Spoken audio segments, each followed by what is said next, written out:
Today I want to dive into housing and how you house your poultry and how that can benefit you and the show ring. So this could either be for showmanship or in the caging pens, the breed pens when they're judged in the pens. First, we would talk about having just a basic shelter. So a basic shelter is a three-sided building that at least a three-sided building with a roof. So that's to keep out weather and to keep out predators. So it's got to be secure and it's got to be well enough. Those three sides need to be of some material that will keep out the weather, the wind, the rain, and all those things. So that's really important. Once you have those three sides figured out, then you just need to make sure that it is contained with either a wire or however you're going to contain the birds into the building. So it could be a four-sided building. You really need ventilation. You need some kind of airflow going through there.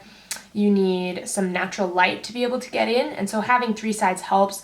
And then having that fourth side allowing some light and maybe more of a wire, but not allowing the wind and rain to come in and get to those birds. So that's the basic idea of a shelter. Now, if we're talking about backyard chickens, they can free range. They can have a fenced area outside where they can go out of their building and get even more fresh air. They can scratch around, they can dig, they can get a little bit dirty, and that's okay for birds as long as they're not being shown right then.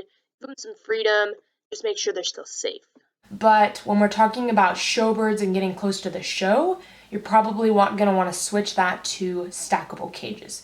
Now, there's a couple of reasons for that, but the main reason that we worry about is the birds are going to easily injure themselves or mess up their feathers. So a lot of it is about managing them very closely. They could damage feathers, they could get too much sunlight. If they're white, they could cause brassiness. If there's anything on a bird and they're housed together and let out like that, then the other birds are going to be drawn to that and begin pecking the bird, and there's going to be injuries on the bird, and they'll just get worse. And so anything unusual will be picked up on by other birds, and they will go after that. And it's sort of almost a cannibalism instinct that they have.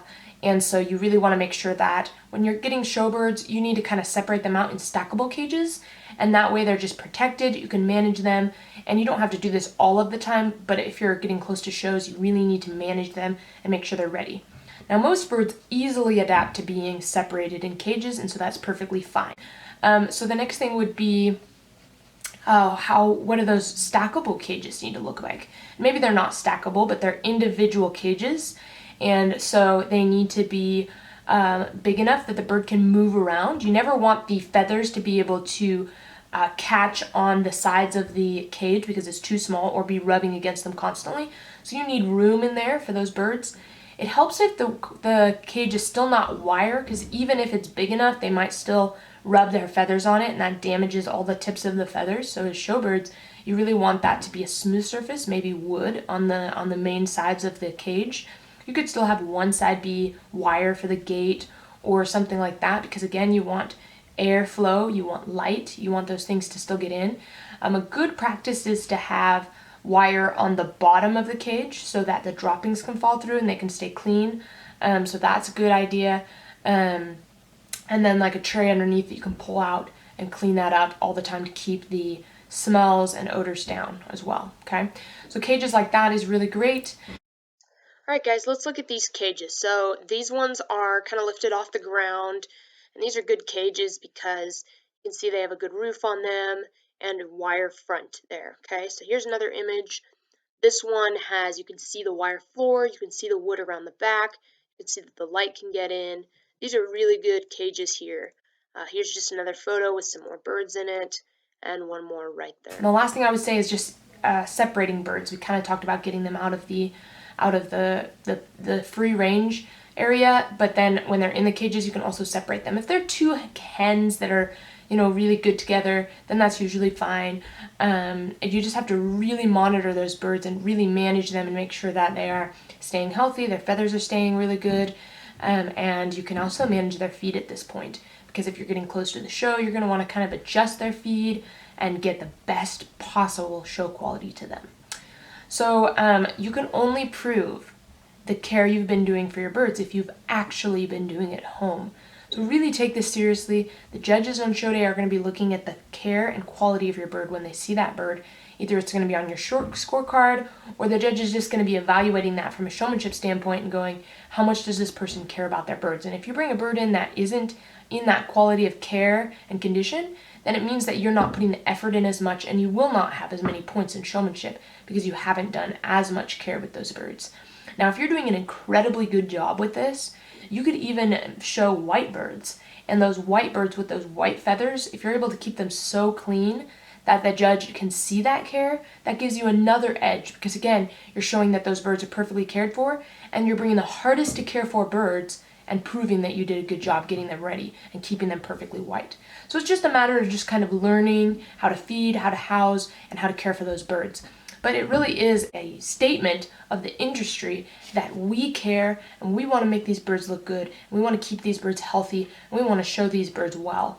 And we can really do that in two different ways. In the off season, you can allow them to go out in free range. Again, you really don't want them in areas where they can get injured and stuff, the same as the reason that we put them in stackable cages. But you can free range them to an extent and make sure that they're safe and in areas that are not going to where predators are not going to get to them. They're locked up at night, different things like that. So those are my tips for housing your birds. If you guys really want to excel at that, this is how you do it. You're just going to, kind of bring your housing down.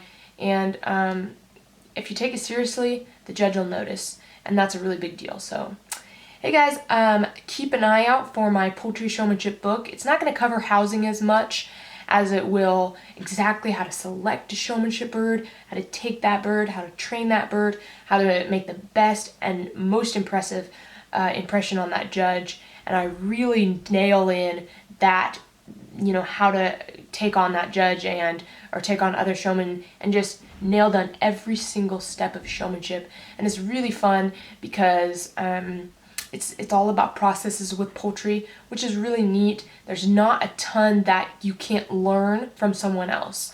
Whereas with some other animals, you just really have to learn the animal and really master that.